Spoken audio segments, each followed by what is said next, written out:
Yeah. Okay, great. All right. Hi, everyone. My name is Kyle. I'm coming from Ninja Caters. I see a question that comes in, and yeah, the question is if this is going to be on MT4 or Ninja Trader only. It is just going to be on Ninja Trader only. Yeah, we don't have everything that we do. Actually, everything here is going to be pretty simple that we're going to go ahead and go through. There's no indicators or special tools or anything. Everything. This is actually is pretty simple and basic as it goes.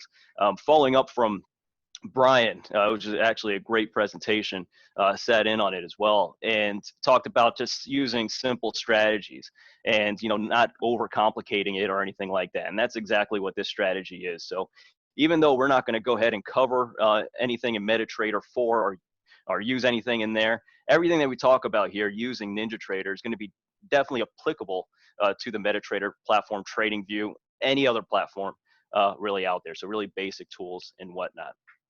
So, and again, touching on what, yeah, okay, perfect.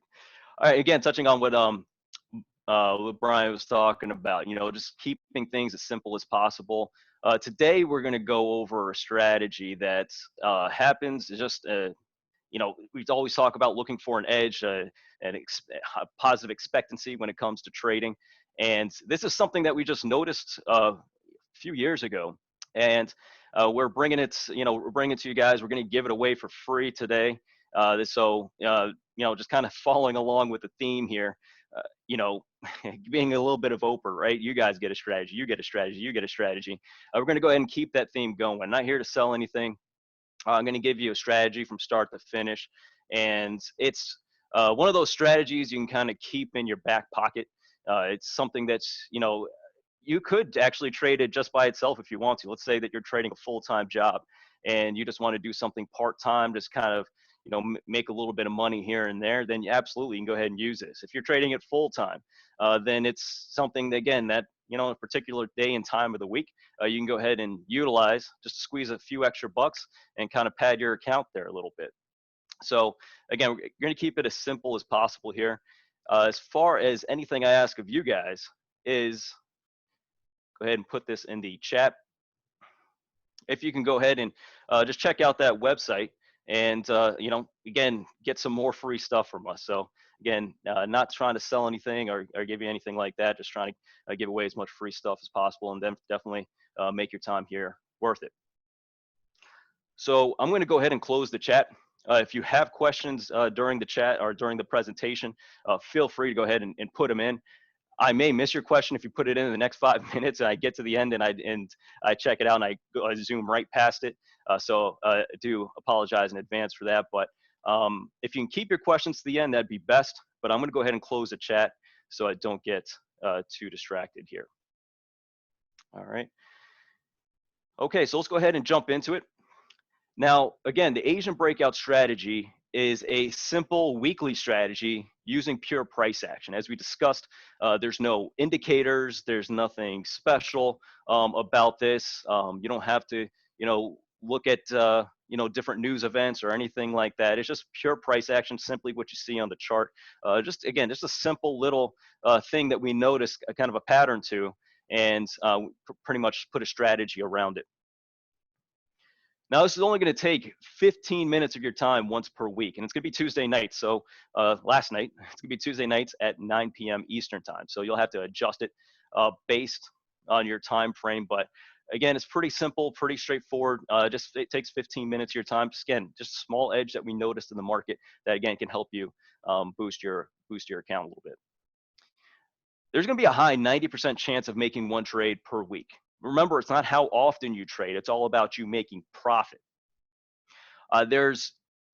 Depending on where you are in trading and depending on your time frame, how you are as a person, you may be one of those just, very action-oriented people. You just have to do something. You have to be in the market and stuff like that. And that's perfectly fine. I mean, for those people, you can still use this strategy, again, just one time a week, maybe at the end of the day before you go to bed, and then kind of plug the trade in, and then you're done, and you can go back to your other strategies. You could be a swing trader or maybe a position trader, and this actually lines up really well for you. Instead of taking, one position trade a week. Now you can add this trade again to go ahead and help you out a little bit, or help your bottom line out here a little bit in the market. Again, when it comes to how, traders talk about trade expectancy, how often should I trade? Should I be taking 5 trades? Am I taking too many trades per day, per week? That's really up to you as a trader. It's really up to you as a personality. A lot of traders are, again, very action oriented, yet they try to position trade because they see people making money with it, and they get very frustrated because they're not in the market. They're not doing something. They feel like they need to do something. Us as humans are wired that production, the higher you produce as a person leads to more profit. And in the real world, that's absolutely the case. In the trading world, it's actually the opposite. There could be days, you can go through a market and maybe 2-3 days, let's say, and not see an edge. Do you have the discipline as a trader to sit on your hands and not do anything, right? And there could be other days where you have 2-3 weeks, a month, where you just see consistent edges there in the market, and you're able to trade on a day-to-day basis multiple times a day. But again, it's not how often you trade, it's really how often that edge presents itself in the market. And sometimes that edge presents itself daily, hourly, or weekly. So again, it's kind of going off here on a tangent, but remember, not how often you trade. And I probably should say it's all about how often an edge presents itself. Now, you will have losing trades along the way. Nothing is 100%, and you hear this from everybody, and it's absolutely true. People typically hate being wrong. I hate being wrong. It's very frustrating. But if you read any of the trading books, and if you just trading wizards, or you just look at the profiles of traders and whatnot, and some of the best traders in the world, they have winning percentages that are probably lower than you would think, you would expect. Now, there's obviously traders out there that trade at a high win rate, 70% plus, and they do really well. And then there's other traders that still make money at 40-50%, but their average win per trade, their average profit is a lot greater. It has to be, right, to be profitable at 40 and 50%. But that's just something that you have to kind of embrace as a trader, is understanding that there's going to be losing trades along the way. You just have to find ways to mitigate it as a trader and keep those really as small as possible. So before we go any further, got to go through the disclaimer. Remember that trading does carry significant risk. All information in this video is provided for educational purposes only, not an offer or recommendation to trade futures, stocks, options, or Forex. All right, so let's go ahead and get into the details of the strategy. I don't have the big flashy PowerPoints that preceded me and are probably going to be after me here as well. A lot of times I just like to get down and dirty into the details, and just kind of get to work and get started. So getting into the details of the strategy, the Asian Breakout Strategy, again, keeps it simple. We are looking for trades just on the dollar yen. Now, you can take this strategy and you can just trade it, rip it out of the box and just trade it as it is. That's perfectly fine. We have tested this on other currencies: euro dollar, Aussie dollar, pound dollar, to just name a couple. And we didn't find the consistency that we've seen with the dollar yen. Now, you'll notice in your testing, and I recommend, before I go any further, anything that you ever hear here today from me, or really anybody, you test it out yourself, right? Don't just take my word for what's going on here, right? I'm going to show you, obviously, examples. Have a spreadsheet I can go through with you. I can show you all that, right? But it's really important for you as a trader to say, hey, maybe you might find what I'm doing is interesting, or what I'm going to show you here today is interesting. But it's on you as a trader to go ahead and take that information and do your due diligence, right? Get to work. Go ahead and open up a spreadsheet and test this out yourself. But again, we found some consistency in the euro, but it kind of came and went. Really, consistency in the pound dollar. At the time, we probably need to go back and retest some of these currencies. Was kind of hit or miss. This is a kind of a volatility-based strategy. Aussie dollar didn't have the volatility we needed overnight, only during times of news events. So we found the most consistency in the dollar yen. But if you find maybe in the euro CAD or something, if you test this on that currency, you might find a better edge there. But we found the best edge in dollar yen in our testing. Again, this is a few years ago. Now, the Asian session is typically the lead-off session that starts a new Forex day. So the American session ends, and if you've noticed lately, on days where the American session ends negative, and this hasn't happened every single Asian session, but the Asian session will kind of pick up and start buying up that market a little bit. And it kind of leaks into the next day. And then what you'll notice is you might have small pullbacks and all this other stuff, but then you have the American session that opens up. And, not every day. Obviously, you're going to have days like yesterday that, kind of start selling off and whatnot. But you're going to have, the American session kind of picks up and takes off, and then that closes, and the Asian session picks up and takes a lead from the American session. So again, that's the start of the new Forex day, where we're going to be looking to go ahead and trade. Now, the trading volume is lower in comparison to American and London markets, so volatility most times will be muted unless there's a large event risk to go ahead and start the session. So as soon as the Asian session opens up, it should be fairly quiet. Now, you're going to have some pre-market news that kind of comes out, and that can kind of kind of mess the trade up a little bit. We'll talk about that as we continue to go, so I don't want to get too far ahead of myself here. Now, many times the Asian markets will take its cue from the American and London markets that just closed if there was new information added that wasn't previously known.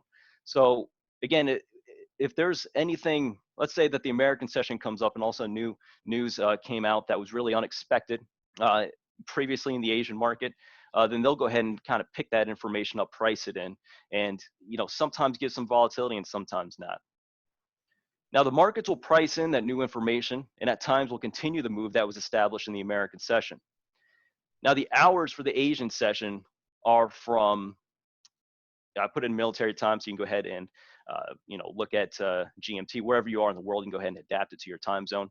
But from 8 p.m. Eastern time until 5 a.m.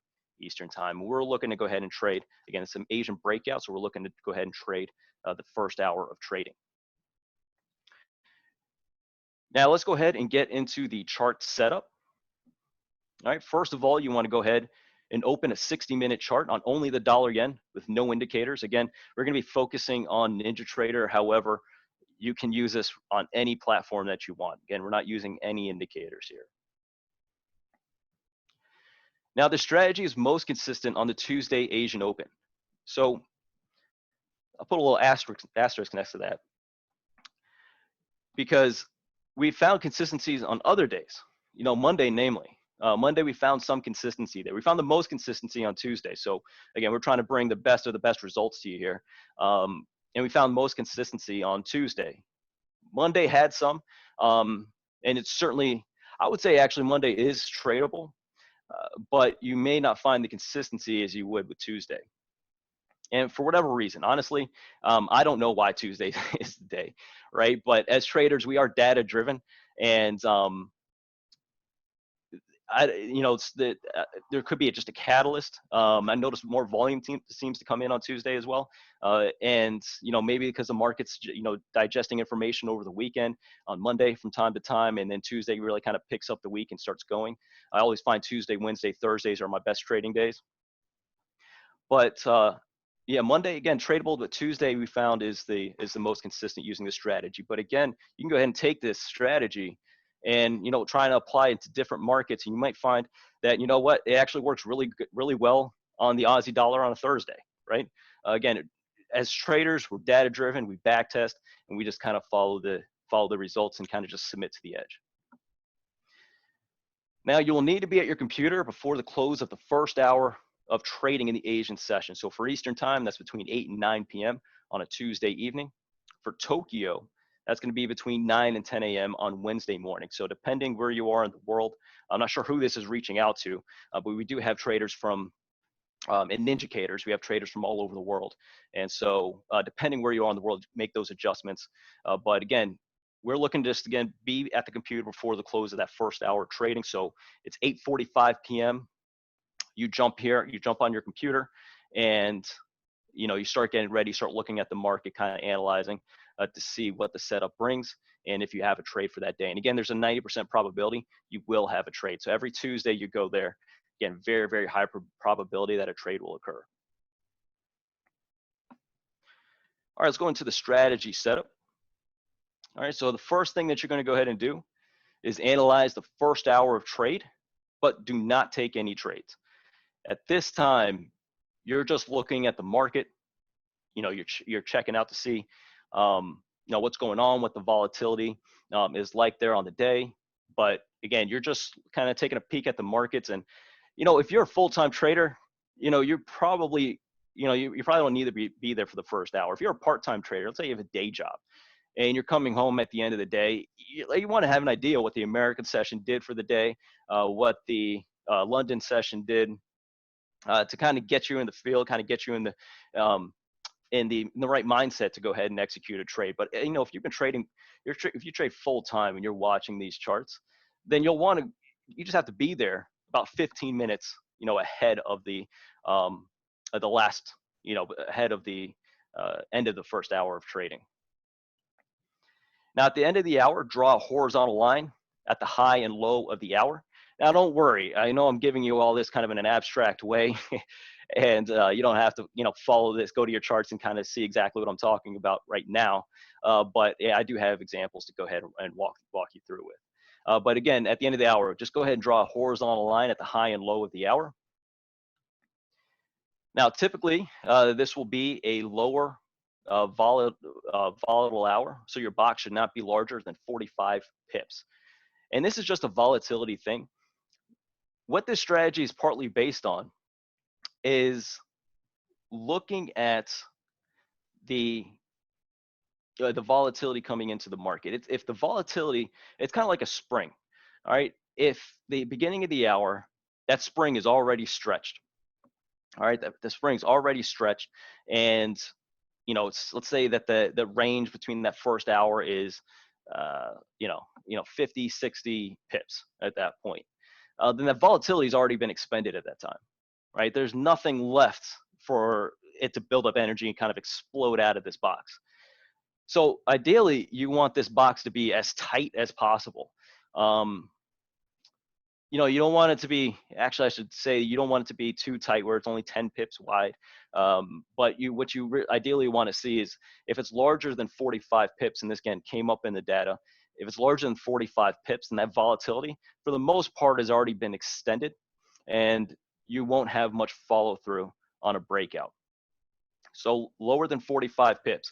If it's larger than 45 pips, then there's no trade during that week. Now, that's fairly rare. You're not going to see these big ranges in the dollar yen, especially in the Asian session, to go ahead and start.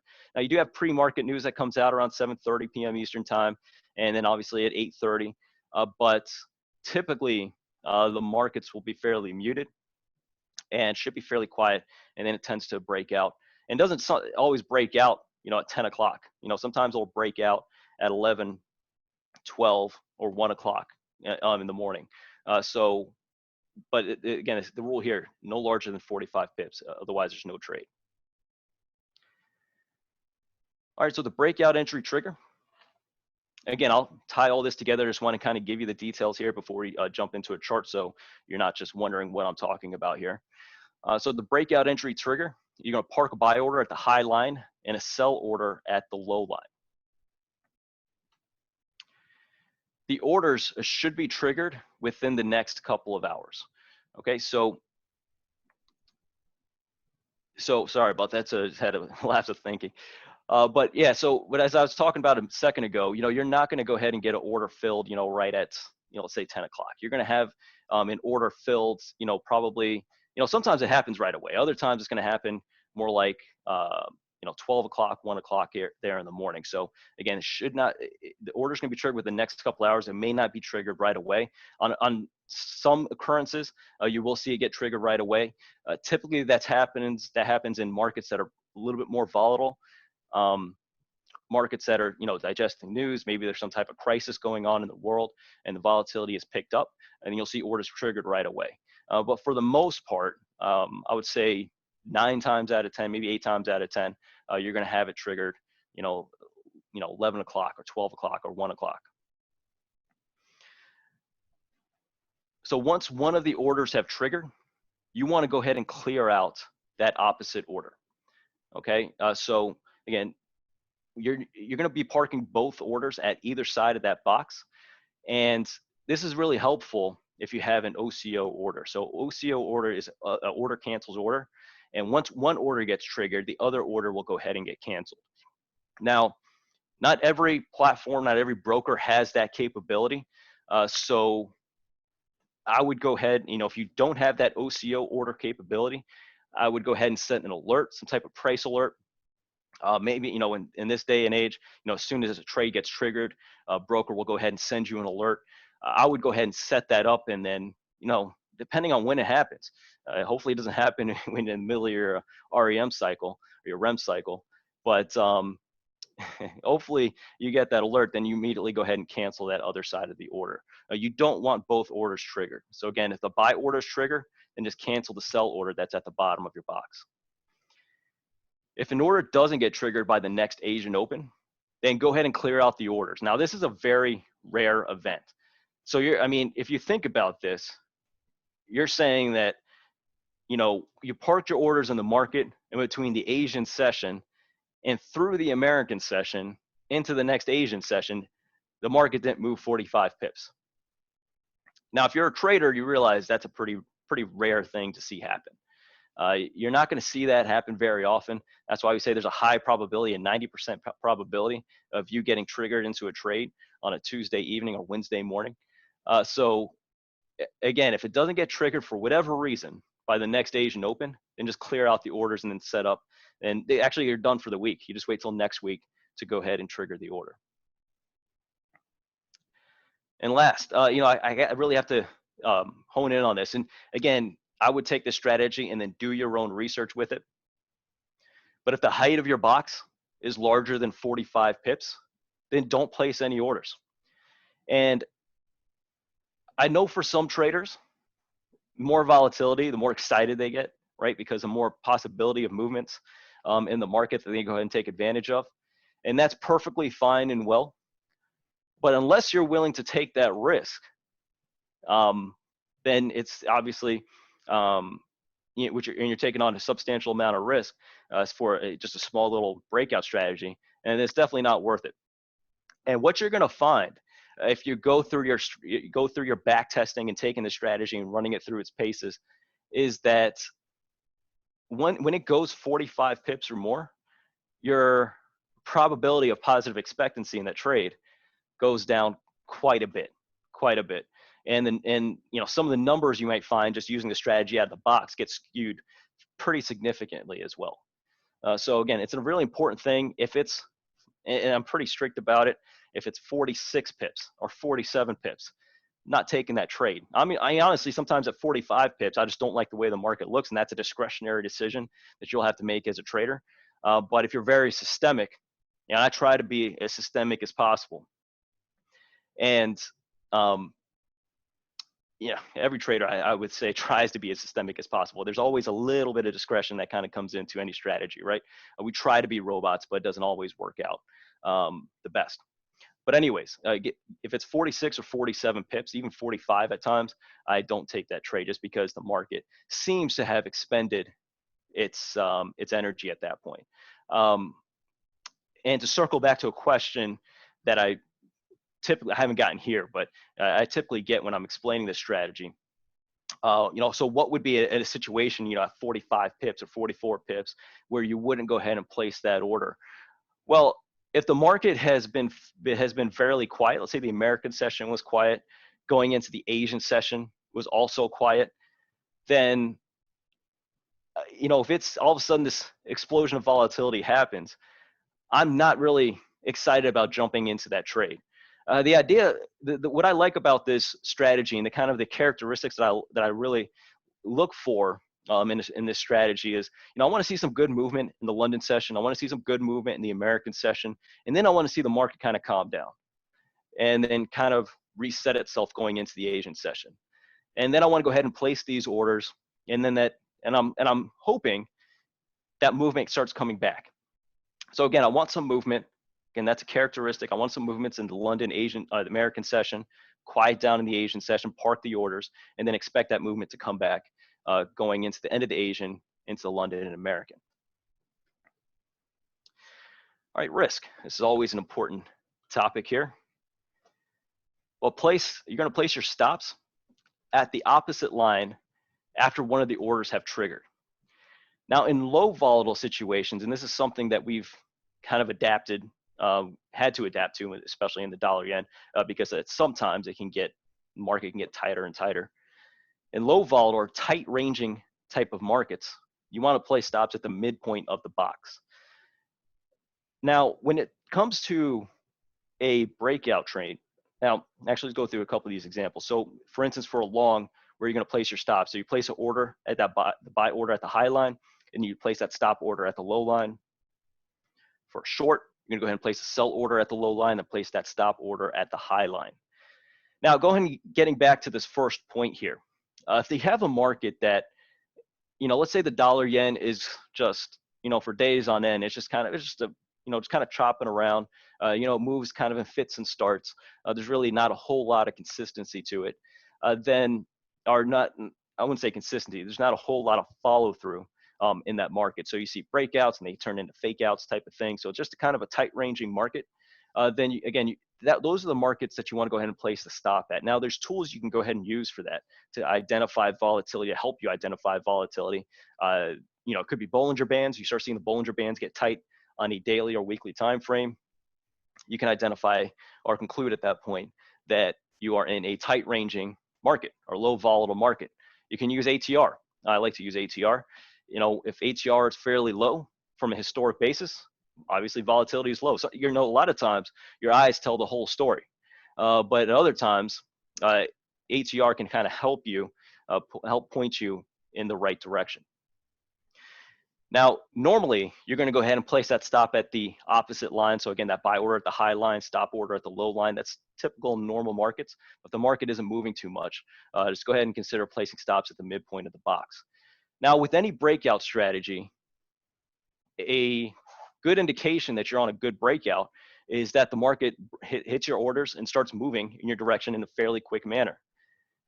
If you get filled on an order in a breakout strategy and it starts moving against you fairly quick, right? Let's say that you have this big breakout bar, and all of a sudden you have another bar. Let's go ahead and see actually if I can draw this out for you. My crew drawing here. So let's say you have a breakout bar. Let's say this is a resistance level here. And then the next bar comes right back down like that, right? That's a fake out at that point. And that's probably a breakout trade you want no part of, okay? And that's, on a good solid breakout trade, you'll have a breakout. You may have the market kind of chop to the side a little bit. Maybe you have the market do something, you have a breakout. Let's see if I can draw another one here. So you have a breakout bar like this, and this next bar is something like that. That's perfectly fine. That's understandable. That's especially if it's a little bit of an inside bar there. That's perfectly understandable, and that's a good breakout trade, if you ask me. But if you have something that actually reverses on you like this and breaks the lows, that's not a good example of a breakout trade. That's probably a breakout trade you want no part of, and you don't even want to be in at that point. So breakout trades should work pretty quickly and almost right away. So when you put your stop there at the midpoint of the box, especially in a low volatile type of environment, and if let's say you do get stopped out, it's probably a trade you don't want to be in anyways. Okay, you want breakouts to get up and run. And the whole philosophy of breakout tradings is, pressing your winners and letting those winners run as much as possible, and then cutting your losers as quickly as possible. You want to kind of get rid of those weak trades, those losers, and then try to focus on those winners and try and squeeze out as much as you can. I think I see some chats, questions coming in. I promise I'll get to you at the end, but I want to go ahead and focus on this until then. All right, so again, you're going into targets now. Your target needs to be at least 1 time your risk. So the static way is placing your targets that are, again, one time your risk. There's two ways. There's static and dynamic. I prefer the dynamic way, but I have the opportunity to, watch the markets, and it doesn't matter what time of day. It could be 3 o'clock in the morning or 4 o'clock in the morning. If I'm into a trade, or if I need to be up at that time, like I'm gonna be up, right? So I like the dynamic way of following the trade up, but the static way is just simply at least looking at one times your risk. So if your risk is 15 pips, then your target is 15 pips. All right, so pretty simple and straightforward. The dynamic way is to follow your stop behind the market. So if you see that the market is aggressively moving. Hey, Kyle. Yep. Sorry to interrupt. We're still just seeing your chart. Are you trying to show slides or anything? Yeah, I'm actually showing slides for a while. Okay. Sorry. Yeah, you might just hit the share screen button again, and then you can switch it to your slides. Can you see the slides now? Yeah, Asian Breakout Strategy is what I see. Yeah, and can you see when I change? Yeah, it's changing now. Okay. Wow, my apologies, guys. Yeah, sorry about that. Zoom's a little weird with the sharing. Yeah, I was talking. I guess I was talking very, very extremely abstract terms to everybody. So my apologies on that. All right, guys. So yeah, here I'm just going to go just kind of scan through this really quickly to go ahead and get back to exactly what we're talking about. So you can go ahead and scan through this really quickly. But here are the details that we were talking about earlier, just kind of some tidbits on give you an idea of background of the strategy. If you want to take screenshots of this, you can. This is the chart setup here as well. So, if you guys go to that link as well, we do have an execution plan that actually has all of this laid out for you. So you can go ahead and add it out. It's in a Word PDF document, so you can have access to that here as well. But here is the chart setup that we discussed. Oh. All right, and this is the strategy setup. We talked about it being, if it's larger than 45 pips, then there's no trade for that week. And that link, again, is I send it in there at the top of the hour. I'll go ahead and re-put it into the chat here at the end, but I had the chat closed. So, all right, the breakout entry trigger. Again, this is kind of, again, if you want to go ahead and take a quick screenshot of this. And again, you're going to be parking order at that top line, and then putting a, once that order gets triggered, you can go ahead and cancel out that sell order. All right, remember, if it's larger than 45 pips, and don't place any orders. All right. Risk, again, we talked about that here a second ago, where you're going to put it at if you're a buy order, you're putting it at the low line. If it's a sell order, at the high line. Again, we'll walk through some examples here as well. Hopefully I get that right. And then here's exactly where we finished up here talking about targets. Okay, so my apologies for that. Wasn't aware. So at any rate, also dynamic targets here. So I typically like to follow my stop behind the market. And again, if you see that the market is aggressively moving towards your target, then you have the option to follow your stop behind and squeeze as much profit out as you can, which at times can be much more substantial than that static one-to-one risk reward. So, everybody's looking for a 2-to-1, and actually, I'll show you some examples where he actually gets really close to 2-to-1 on a consistent basis. But the most consistency you'll find is in a 1-to-1. Again, if it's static, you're just going to squeeze out a few pips at the market, go on your way. That's perfectly fine. You'll have a higher probability with that. The dynamic way is if you get that breakout, and if you're a breakout trader, you want to squeeze as much out of that trade as you can, because getting a profitable trade, and you're past the entry at that point. You don't have to worry about that. You just have to worry about trade management and exit at that point. Like, that's the kind of trade you want to be in at that point, right? I prefer managing the trade versus always trying to find that entry, right? You go through the market, you find an entry, then it starts breaking out, then you go ahead and put your stop in. Then at that point, it's just about trade management. So I like to squeeze out as much as I can. So it can be much more substantial than a static 1-to-1. But this is more discretionary. So our recommendation is to track the large bars in the market and follow your stop behind those bars. So what that means So, you know, a lot of times you'll have to say this is your breakout bar. Then you have these little bars. Sorry about that. My drawings are pretty crude. Then you have another breakout bar here. And let's say your stop is right down here. So you have the breakout bar, you have that stop behind, and you have these little bars here, but then you have another impulsive bar here. At that point, I'd go ahead and move my stop behind that.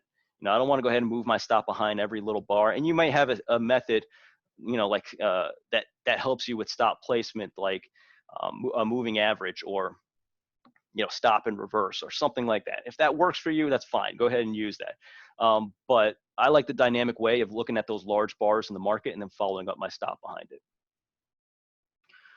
All right, so let's go ahead and get into the actual chart. So you have the details, you have the rules, and let's go ahead and start looking at examples. So here in the dollar yen on a 60-minute time frame, you can see that the market is fairly tight here. And I should actually put a little bit of an addendum in that in the presentation of the slide there, because this right here is the 8 o'clock bar, and then this right here is this right here is the 9 o'clock bar. So the one right next to it. Go ahead and erase that. All right, so these two here are the 8 and 9 o'clock bar. And this is where you want to go ahead, these two bars right here. All right.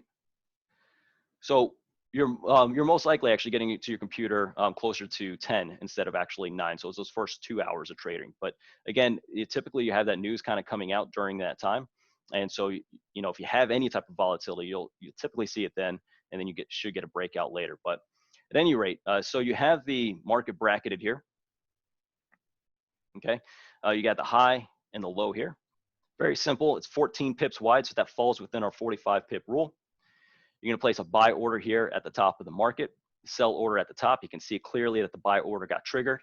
And your target, a 2-to-1 target here, is what these slides are based off of. But a 2-to-1 target here is 28 pips, and you can see you just edged that out. And looking at 14 pips, that's the width of the box. You can see your target here is 28 pips. All right. Now getting back into the execution plan, I actually got to adjust this one here, but you can see that your computer 8:45 or closer to 9 p.m. should be 9:45 or closer to 10 p.m. Eastern time, because you're bracketing those two bars. That's the only difference. You can identify the high and low between the 10 p.m. and draw horizontal lines at those levels. You're going to place a buy order at or just above the high and place a sell order at or just below the low. You're going to place stops at opposite levels. So for example, you're going to place a buy order at the high line, a sell order at the sell stop at the low line. And then make sure when one of the orders gets triggered, then the other gets canceled. And that's pretty much the execution plan. You know, once you have everything set and ready to go, you can just go through and just start checking each one of these boxes off. All right, really simple and straightforward. Again, if you go to that site and you download, there's a PDF in there. You can go ahead and download that, and then you have that sitting on your desk, so you don't have to, you know, copy anything from here.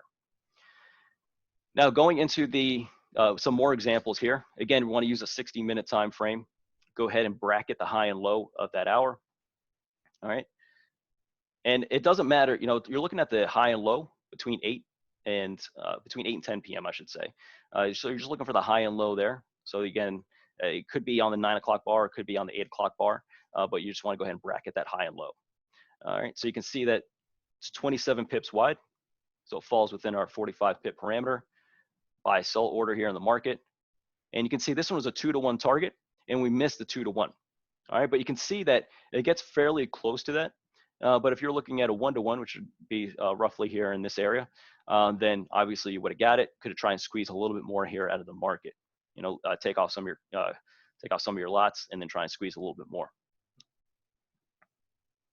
All right, here is another market. Now during this time, the market was fairly volatile coming into it. You know, it was kind of quiet, as you can see here in the American session, but in the morning session was actually fairly volatile. It was a little bit quiet. This is exactly what I'd like to see. But here's a great example of markets that really kind of explode, where the strategy really shines in volatile situations. All right, so you park an order. Again, that's 15 pips wide. Sell order there, buy order at the top. Gets triggered, 30 pips. That's a 2-to-1. Now, obviously, you could have got, probably could have got 3-to-1, you know, 4-to-1, 5 to 1 on this trade. But if you're able to, if you're a breakout trader and you're able to be at your computer and kind of manage this, then you can see how, if you followed your stop behind all these large bars here, you probably would have been stopped out here, and would have been stopped out right there. Could have taken 4 to 1 out of this market. So again, I like the dynamic way because you get situations like this that can really help you in your bottom line. Again, this is just one trade a week to kind of help you out. All right, so here is the orders here. Now this is 38 pips. All right, so again, we're getting kind of stretching, again, close to that 45 pips.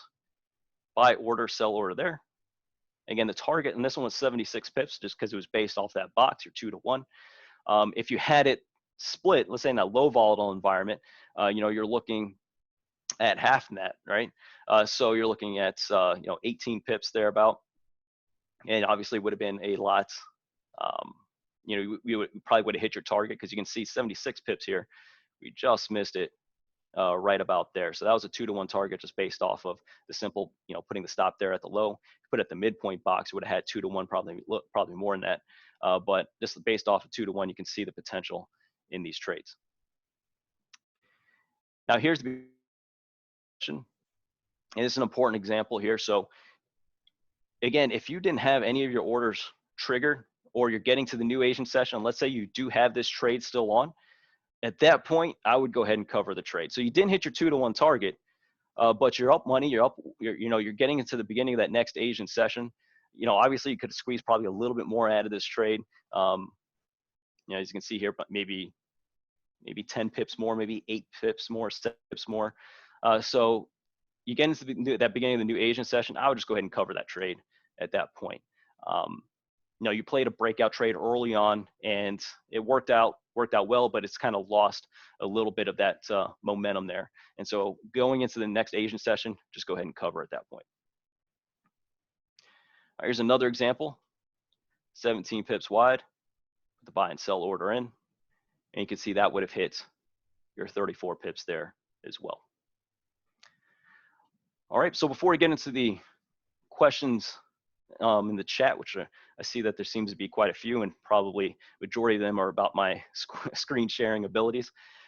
Do not let a trade leak into the following session. So just like we kind of highlighted there, at times this can be beneficial, but most times it'll be detrimental to this strategy. So if you're getting into the Asian session again and you still have that trade on, you're up money, just go ahead and cover it at that point. This trade, this strategy isn't meant to be used on a day-to-day basis. Remember, it's just on Tuesday. All right, and it's you can use it. If you just want a little bit of an edge in the market and you work full time, you want to go ahead and use this. By all means, go ahead and do that. But if you're up money going into that next session, just go ahead and cover it at that point. Again, this is an edge our pattern, a consistent pattern we found in the dollar yen over time that you can go ahead and use. Now you have the option of trailing your stop behind the large price bars that are working in your favor, but please note, however, that you can be stopped out before your 2 to 1 target, which will skew your risk to reward ratio. Now this is a kind of a trap that a lot of traders fall into, and every time you start a trade, you always start out with the best intentions, looking for a 2 to 1 or 3 to 1 or 4 to 1, whatever the case may be.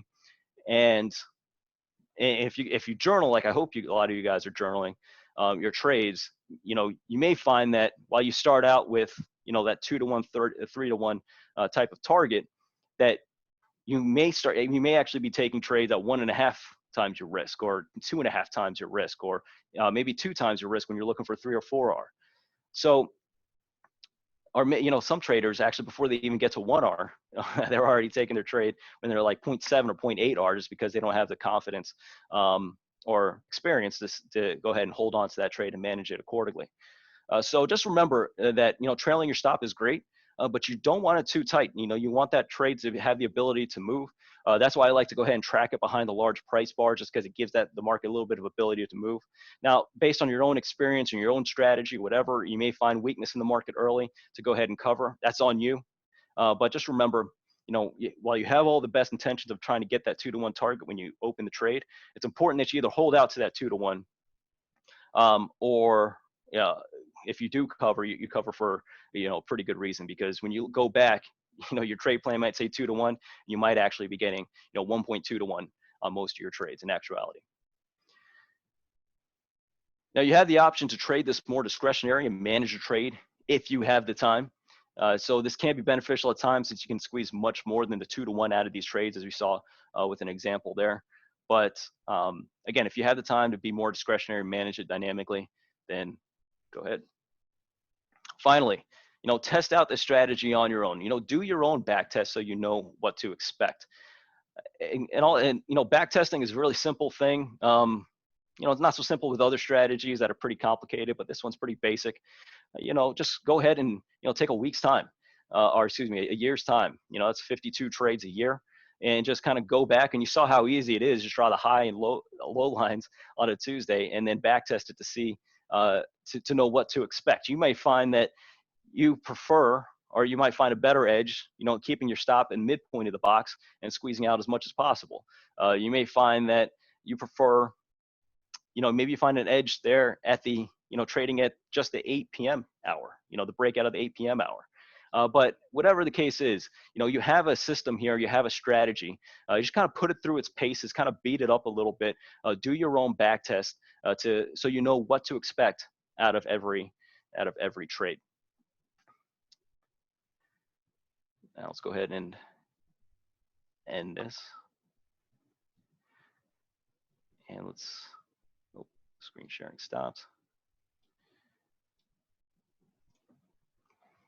All right, so you should be able to see the chart here. I'm gonna go ahead and open up the chat here once again.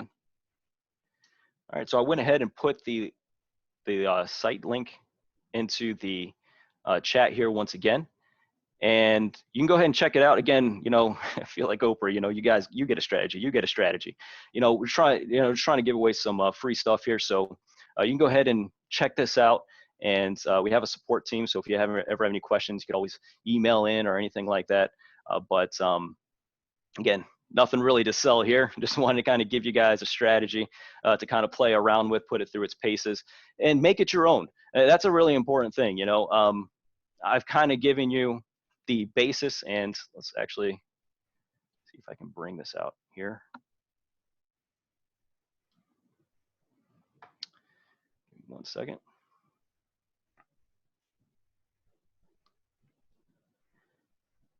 Okay. There we go. My apologies. I think I was just sending it to David.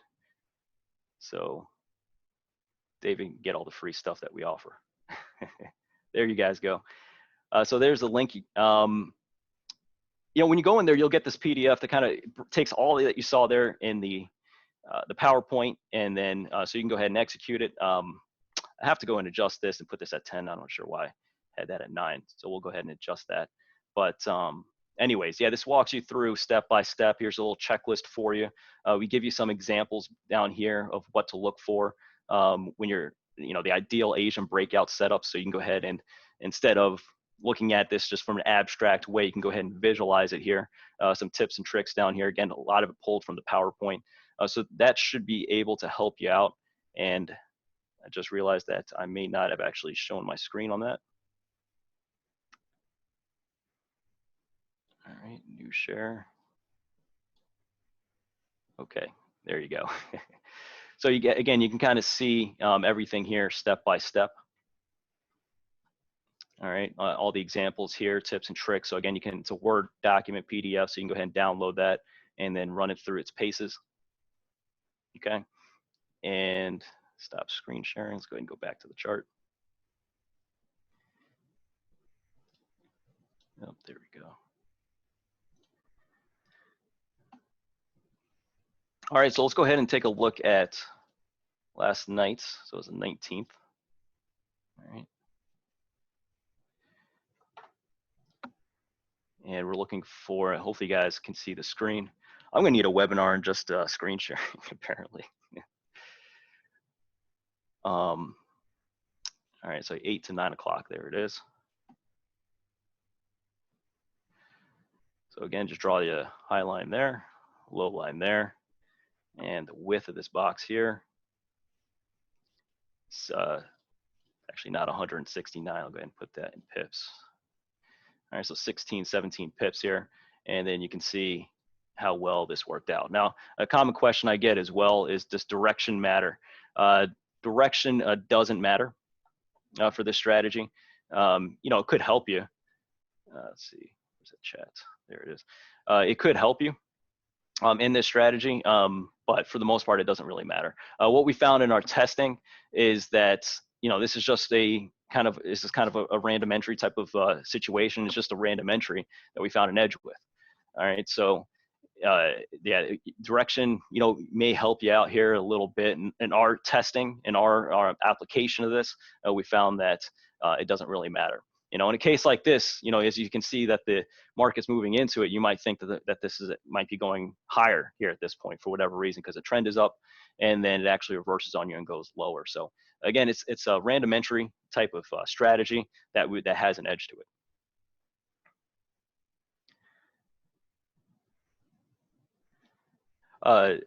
David, if I purchase the $47 package, can I get the underlying equations for the code so I can transfer the indicators to Thinkorswim?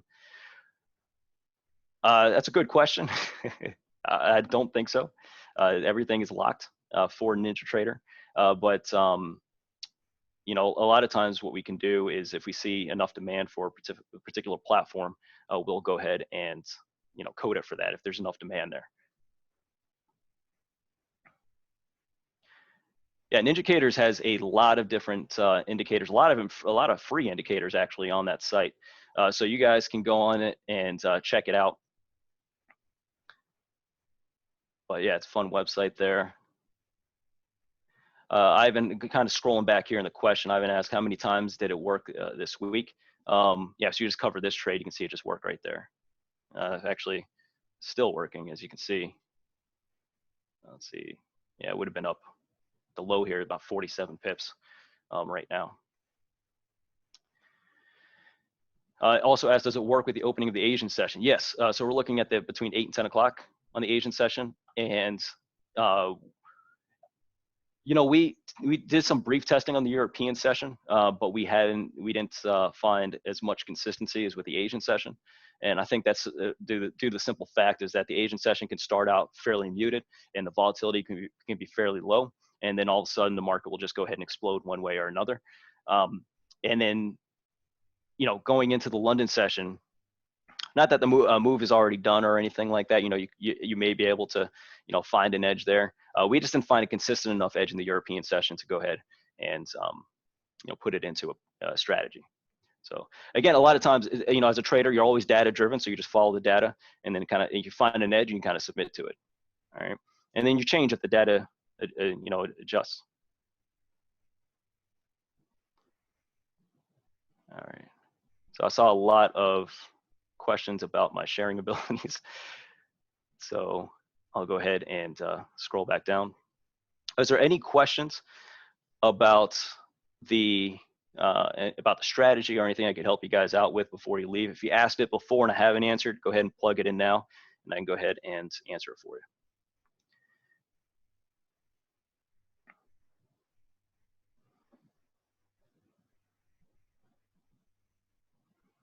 1, 2, 3. If you go to that site and then you put in, put in your email and then, get the free stuff, the PDF is part of that. So again, I'll go ahead and post that link here.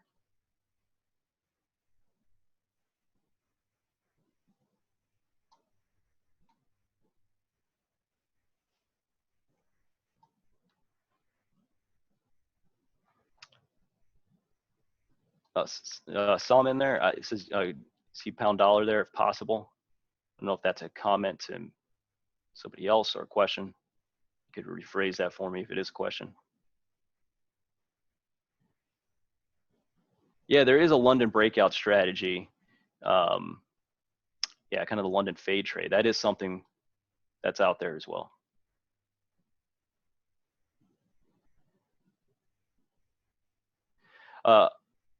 Audrey, volumes, it does not matter. No, doesn't matter.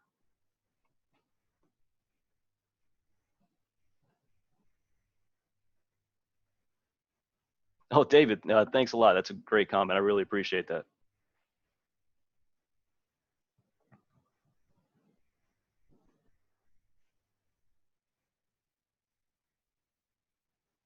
Sure, sure. No problem. No problem.